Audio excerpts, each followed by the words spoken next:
Olá, alunos da EJA. Mais uma vez estamos aqui para trazer um assunto de português intitulado texto argumentativo. É um assunto importante para você aprender, para produzir depois textos com as características do texto argumentativo e serve para você se embasar para a prova do Enem. Então, nós vamos falar hoje sobre o texto argumentativo. Texto argumentativo através da plataforma Zoom. Então, veja bem, aí tem significado de argumentos. Primeiro, para falar de texto argumentativo, temos que falar, dar uma definição do que significa argumentos. O que é argumentos? Então, aí tem, o que são argumentos? Argumentos são ideias lógicas relacionadas entre si e com o propósito de esclarecer e resolver determinada situação ou dúvida. Os argumentos são normalmente baseados em premissas que ajudam a construir uma conclusão. No entanto, todas as premissas devem ter como alicerce um sentido lógico. Caso contrário, o resultado final pode não ser verdadeiro ou válido. Então, quando a gente costume as pessoas ter opinião sobre tudo, mas ter sua opinião nem sempre, ou seja, dar uma opinião sobre as coisas, nem sempre vem com argumentos. A opinião que as pessoas dão nem sempre vem com argumentos. O argumento, ele sempre é embasado com alguma coisa que comprove aquilo que se está dizendo, para mostrar o sentido lógico, a realidade daquilo que a gente está mostrando. Então, o argumento pode-se dizer que é o que embasa, o que dá alicerce ao que eu falo, aquilo que eu opino, que eu dou opinião, não é? Então, nós, de costume, damos opinião sobre tudo, falamos sobre tudo, e sempre de tudo temos um pouco de conhecimento, mas é preciso saber se esse conhecimento vem respaldado num argumento, ou seja, num sentido lógico. Por norma, os argumentos servem principalmente para provar alguma coisa, como um ponto de vista, uma decisão ou ideia.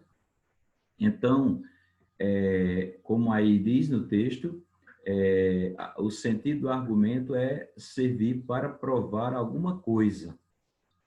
Uma coisa que se diz e não se prova, como se diz, é um palavreado sem argumento. Quando alguém diz alguma coisa tola, que não tem nenhum sentido, se sabe logo que não tem argumento. Ou então, quando ele diz alguma coisa, a pessoa diz alguma coisa e não comprova, também não, o que ele diz não tem embasamento em argumentos. Seu objetivo, neste caso, consiste em justificar determinado objeto que é causa de um debate. Por exemplo, no âmbito jurídico, quer dizer, do direito e ético, da ética, digamos assim, da conduta, uma intensa discussão permanece no Brasil sobre a maioridade penal e a pena de morte para alguns tipos de crimes. Então, há muitos e muitos anos que se discute a questão da maioridade penal, se discute questão de pena de morte, se discute questão de aborto e tantos outros problemas na área do direito.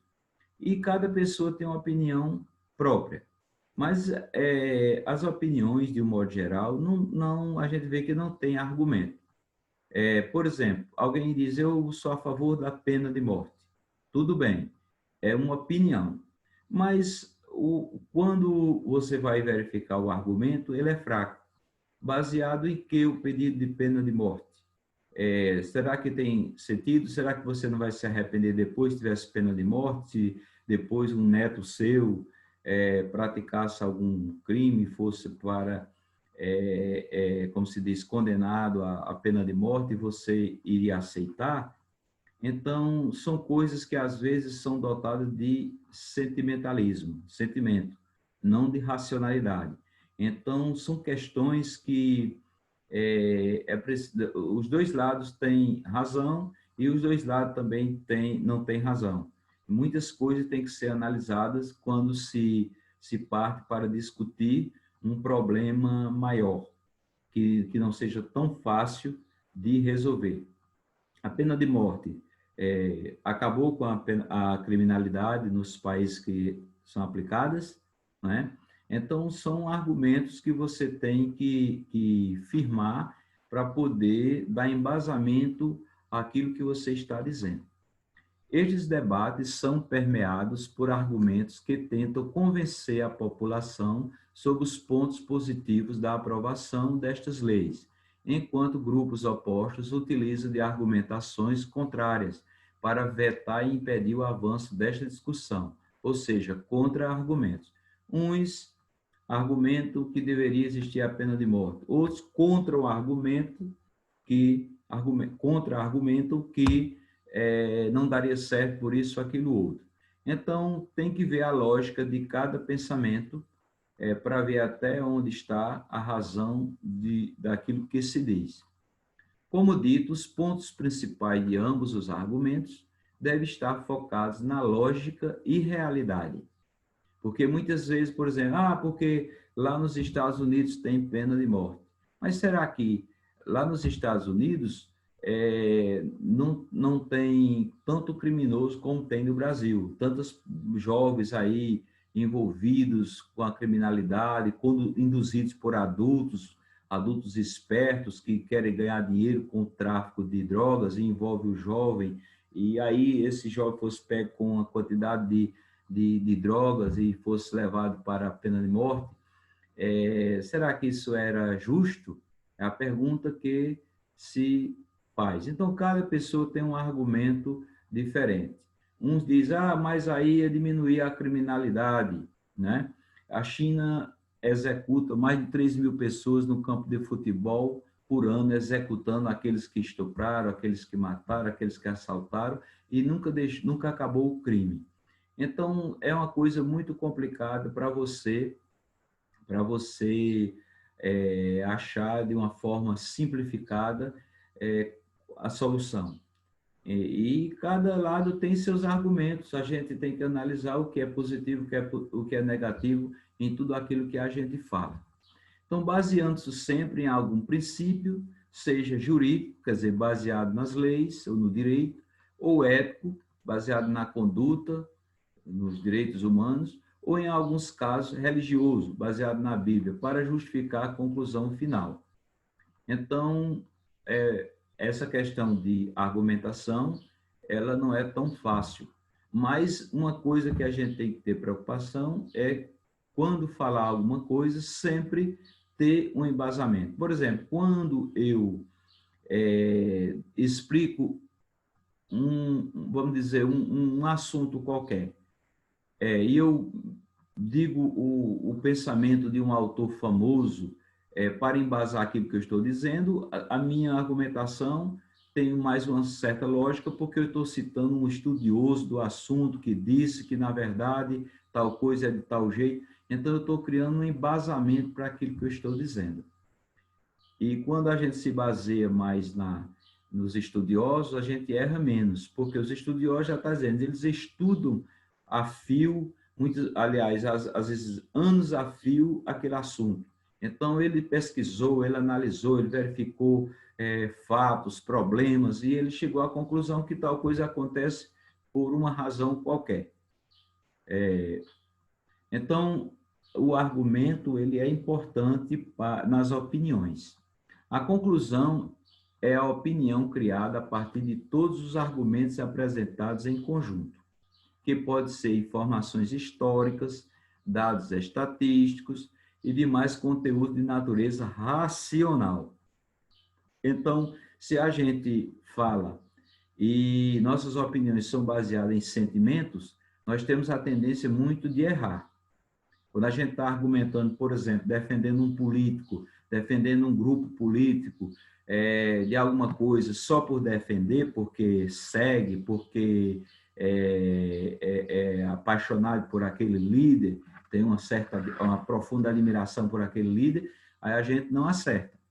Mas se a gente parar para analisar realmente o que ele faz de positivo e o que ele faz de negativo, a gente erra menos, porque a gente pode dizer, eu admiro ele nisso, nisso e nisso, mas por um lado ele também erra nisso, nisso, naquilo outro. Quer dizer, eu estou usando o raciocínio, não a emoção.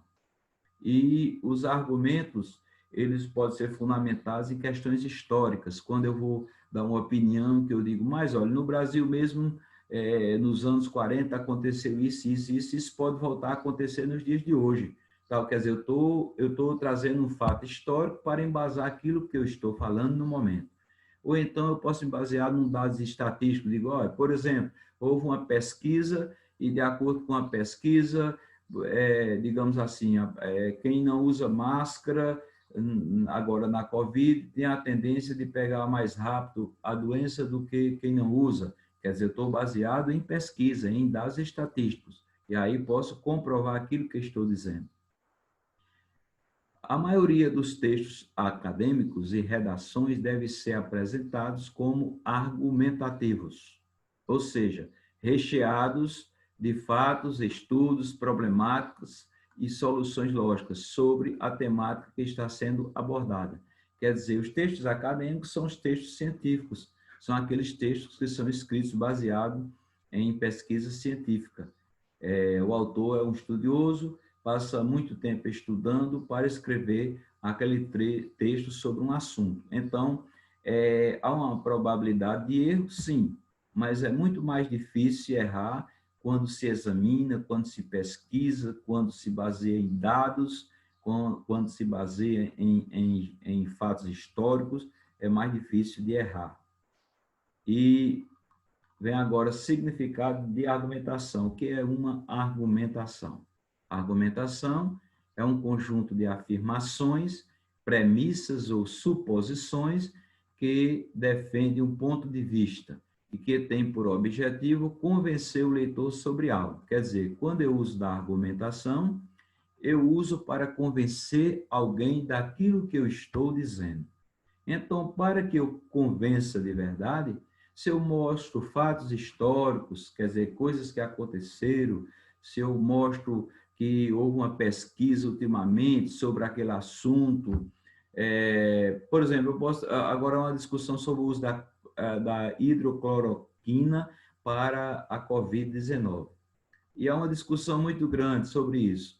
Mas se eu digo, olha, já houve testes científicos das instituições de saúde dizendo que ela não tem tanta eficácia, ou então ela tem eficácia, mas ao mesmo tempo ela gera outros problemas, como problema de arritmia cardíaca, pode matar alguém de um infarto, pode causar outros problemas, então não pode usar sem acompanhamento médico, quer dizer, sem embaso aquilo que eu estou dizendo em pesquisas, em dados que eu observei ou li em algum texto, algum livro, ou mesmo na internet, então fica mais difícil de eu errar, ainda que eu não consiga convencer o ouvinte, não consiga convencer a pessoa que está me ouvindo, tá certo?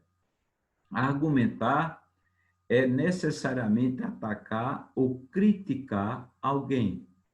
Os argumentos também podem ser usados para apoiar os pontos de vista de outras pessoas.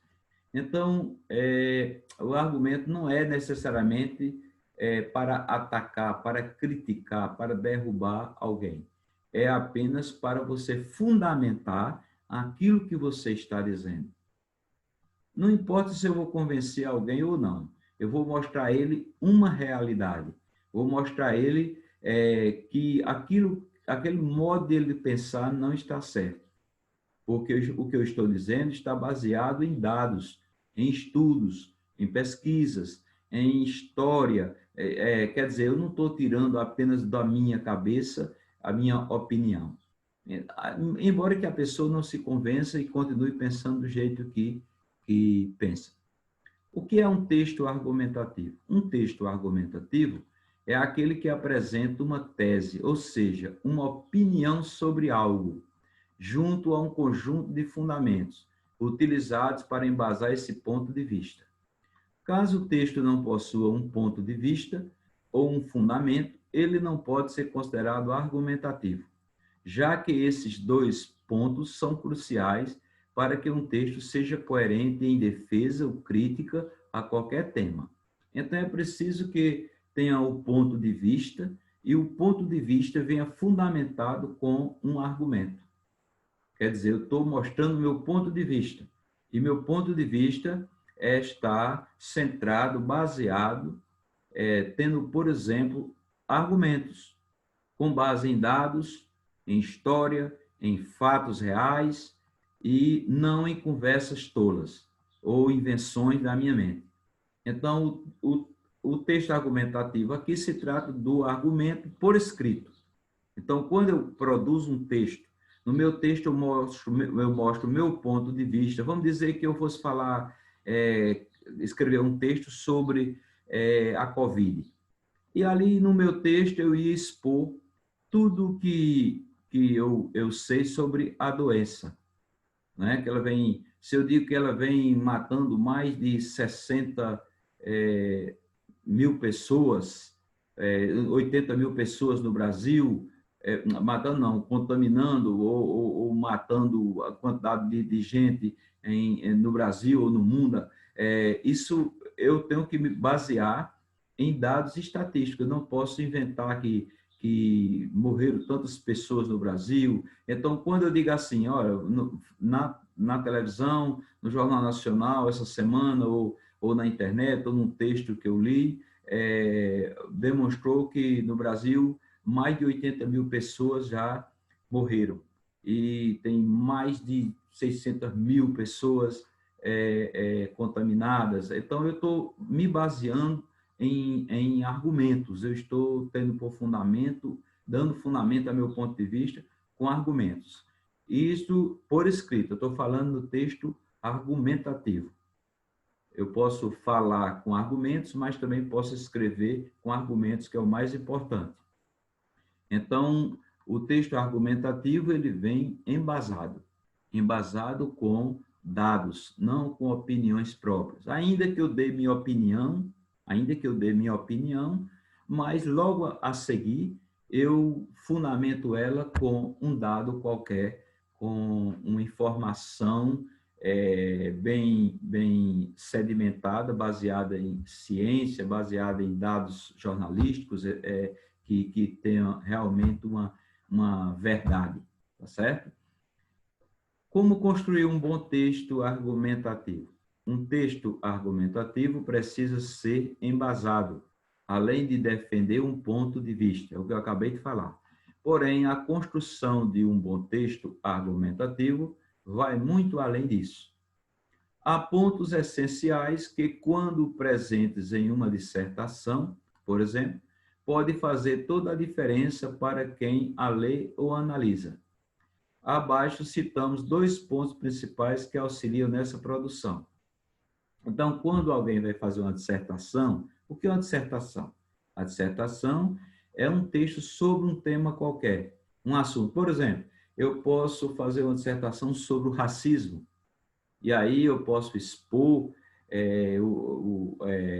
os problemas de racismo no Brasil, posso mostrar que a sociedade brasileira, nela existe muito preconceito, ela, como se diz, não, desde o Brasil colônia e tal, baseado em dados históricos, em pesquisas, que mostrando o quantitativo de pessoas que têm, como se diz, um certo preconceito, racismo, discriminação. Então, eu embaso aquilo que eu estou dizendo na dissertação, expondo o meu ponto de vista e argumentando.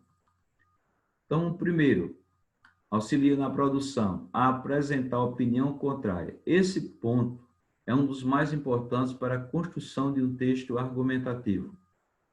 O pensamento concessivo é o reconhecimento por parte de quem está escrevendo o texto, de que existe um outro ponto de vista sobre o tema, contrário ao defendido por ele mesmo.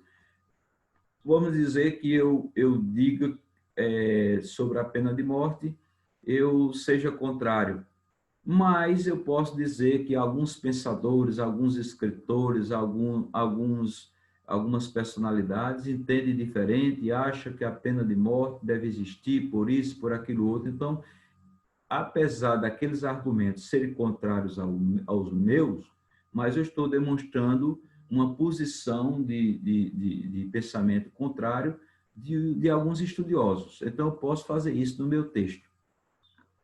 Exemplo, em um texto argumentativo com opiniões contrárias à redução da maioridade penal, aqui ficou separado, mas é junto, um erro aqui de digitação. É possível descrever e fundamentar a opinião defendida e, ao mesmo tempo, reconhecer que existe uma opinião contrária àquela que está no texto. Nesse caso, o apoio à redução. Por exemplo, vamos dizer, eu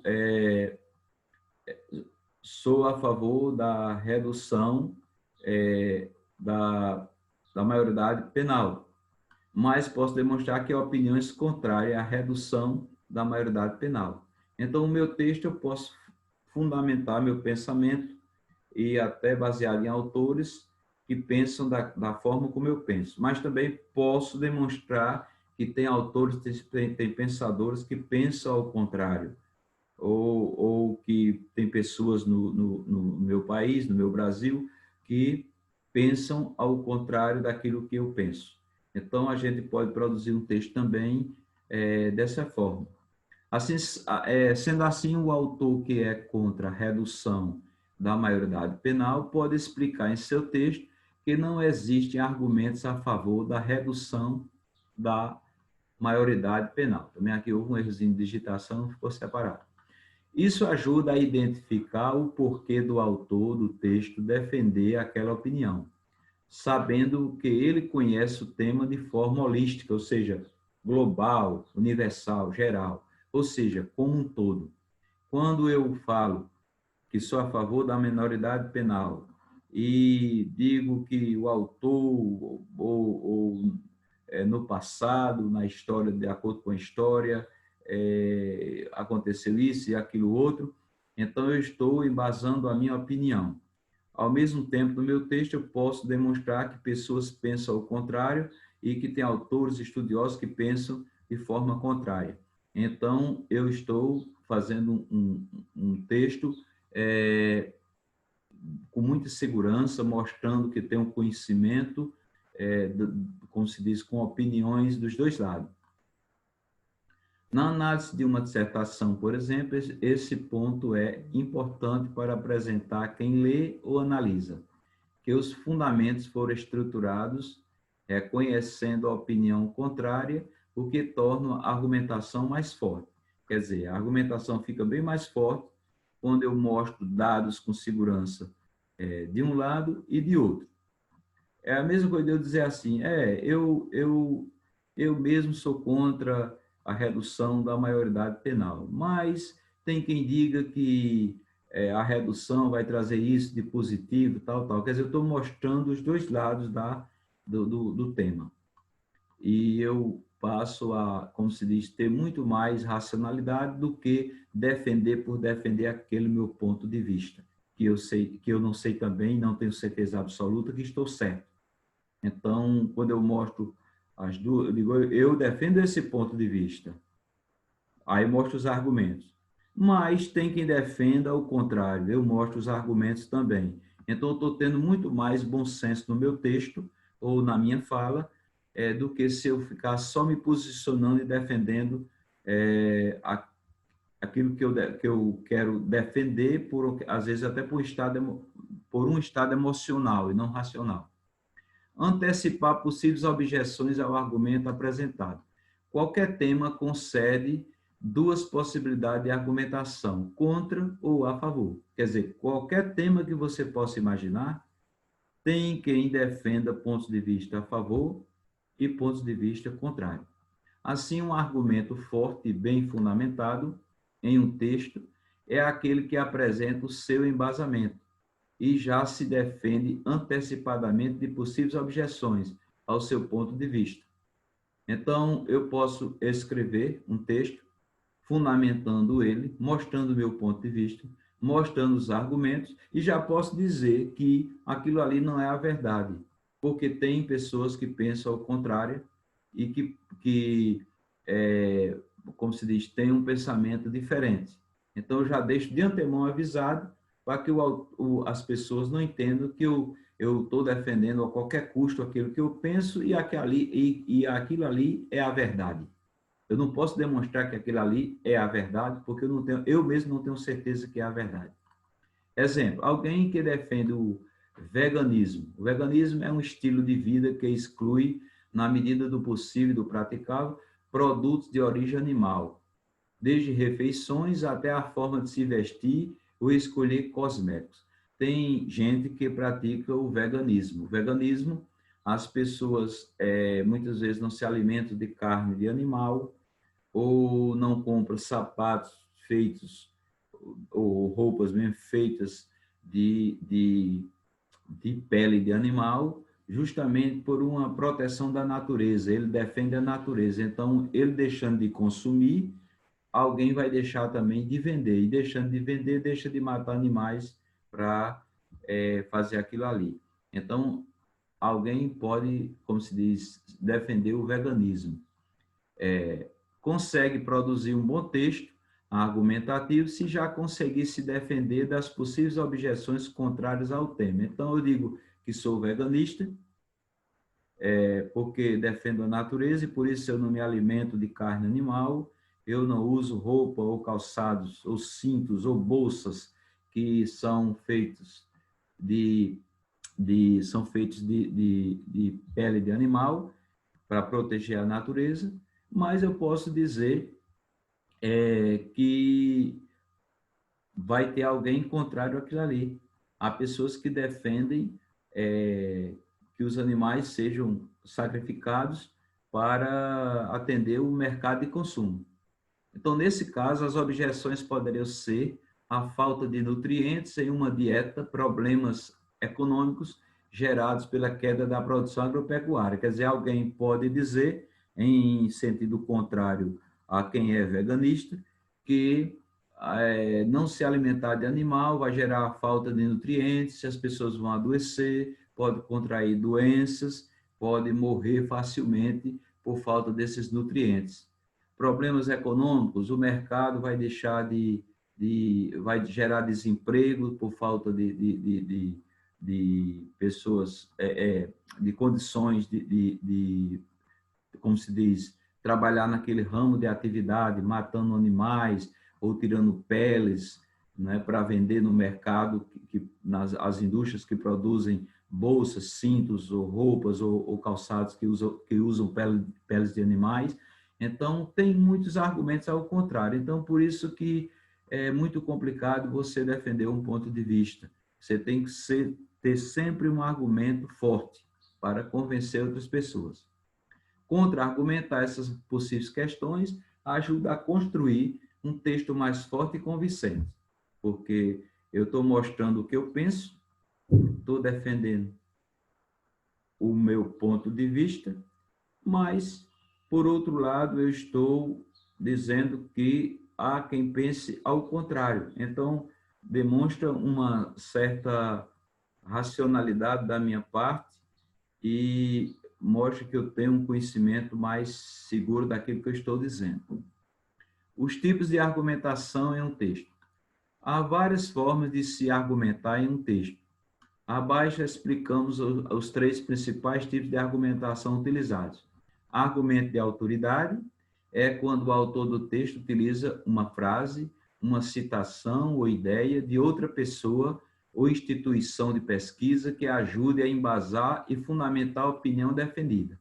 Se eu estou falando sobre a COVID no meu texto, e eu digo que houve uma pesquisa pela Organização Mundial de Saúde sobre o assunto, e a Organização Mundial de Saúde entende que não deve usar o uso da cloroquina, tal. Então, é um chamado argumento de autoridade, porque se eu estou dizendo que sou contra o uso da cloroquina para esta doença, eu estou dizendo, baseado no argumento da Organização Mundial de Saúde, ou então de uma instituição famosa da área de saúde, que não recomenda, não aconselha o uso da cloroquina para a cura dessa doença.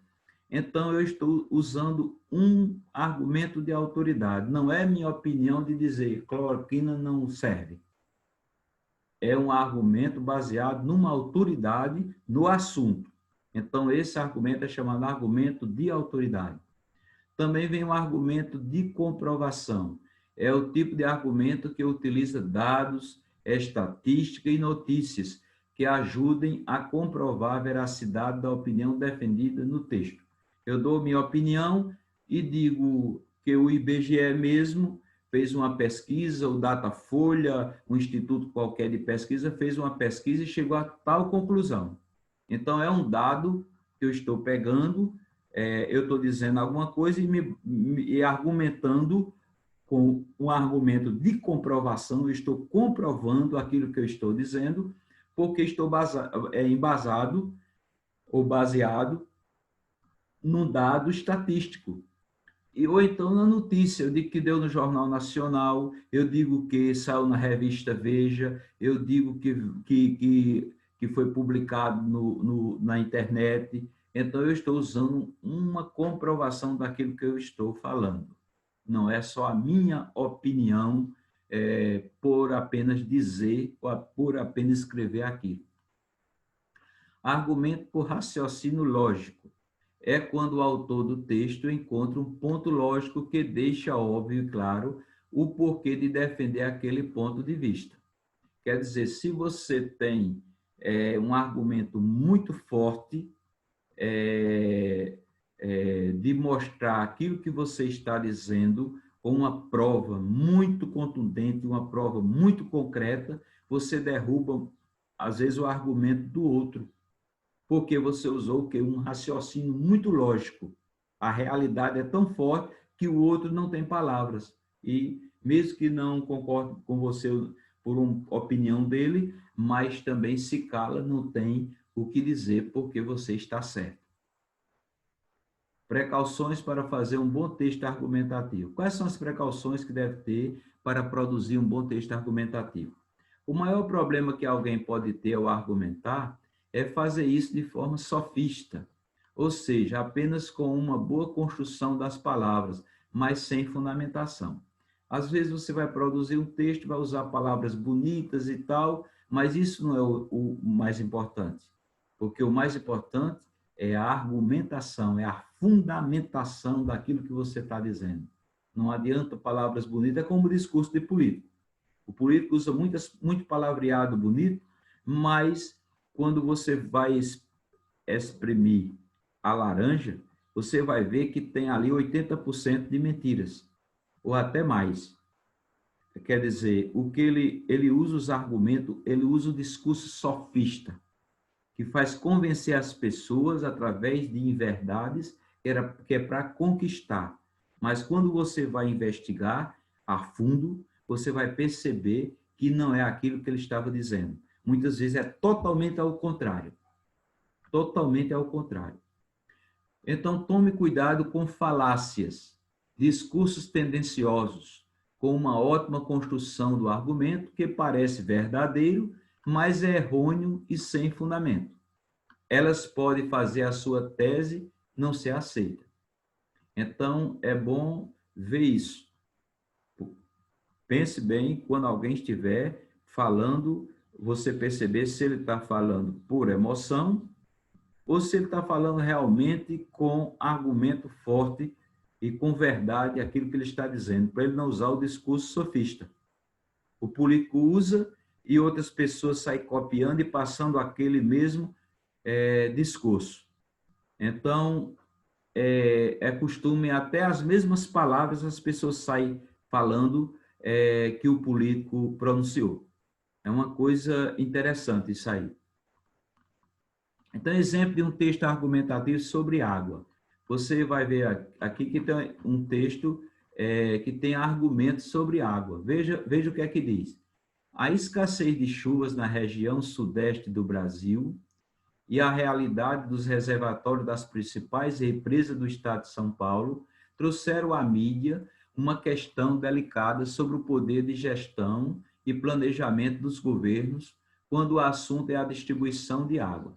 Sabe-se que a péssima conservação das redes de distribuição faz com que grande parte do recurso tratado seja perdido em vazamentos. Além disso, a falta de visão para a realização de obras emergenciais e importantes em reservatórios evidencia o despreparo dos governantes no gerenciamento da questão água no Brasil. Veja que ele tece aqui um forte argumento, vazamentos, recurso tratado seja perdido em vazamentos. O país está vivendo um alerta máximo, com sérios riscos de falta de abastecimento de água nos principais estados do Sudeste. Esta realidade pode prejudicar muito a vida dos cidadãos, além de ser um fato impeditivo para o crescimento do Brasil nos próximos anos. Estudos demonstram que as represas de São Paulo, por exemplo, só poderão recuperar seus níveis de água em 2016. Isso se as previsões de chuvas para os próximos meses se concretizarem. Veja que isso é um texto produzido antes de 2016. Aqui tem um argumento muito forte quando ele diz: estudos demonstram que as represas de São Paulo, por exemplo, só poderão recuperar seus níveis de água em 2016. Isso se as previsões de chuvas para os próximos meses se concretizarem. Então, ele está baseado num argumento. A opinião dele, o ponto de vista dele, o ponto de vista é isso aqui, quando ele diz: o país está vivendo um alerta máximo com sério risco de falta de abastecimento de água nos principais estados do Sudeste. Esta realidade pode prejudicar muito a vida dos cidadãos, além de ser um fato impeditivo para o crescimento do Brasil nos próximos anos. Então, essa primeira parte aqui, desse fragmento de texto, é o ponto de vista, e vem seguido de um argumento daquilo que ele está dizendo. Então, ele diz: o sistema Cantareira, que abastece 55% da região metropolitana de São Paulo, vive um colapso e tem apenas 15% de sua capacidade total. Então, aqui é um argumento baseado em dados estatísticos, quer dizer, 15% de capacidade total. O sistema de abastecimento de Cantareira, lá de São Paulo, estava vivendo um colapso e, naquele momento, tinha apenas 15% de capacidade para atender o abastecimento do povo. O problema de falta de água não pode ser apenas relacionado ao verão seco que vivemos em 2014, mas também à falta de gestão pública no campo dos recursos hídricos. Veja que ele diz que o problema de água não só é uma questão da natureza, de não ter chovido, é também problema de falta de gestão. Existem vazamentos na rede da canalização de água, na rede de água de São Paulo. E, por isso, não havia gestão. Quer dizer, se houvesse gestão, sempre tinha manutenção, reparação e não se perdia tanta água. Então, naquele momento, a água que estava faltando não era só em razão de falta de chuvas, não era só em razão do verão, da seca, era também por falta de gestão. Isso é o embasamento dele. Vivemos um desafio real do uso racional da água e da preservação de nossos rios e nascentes.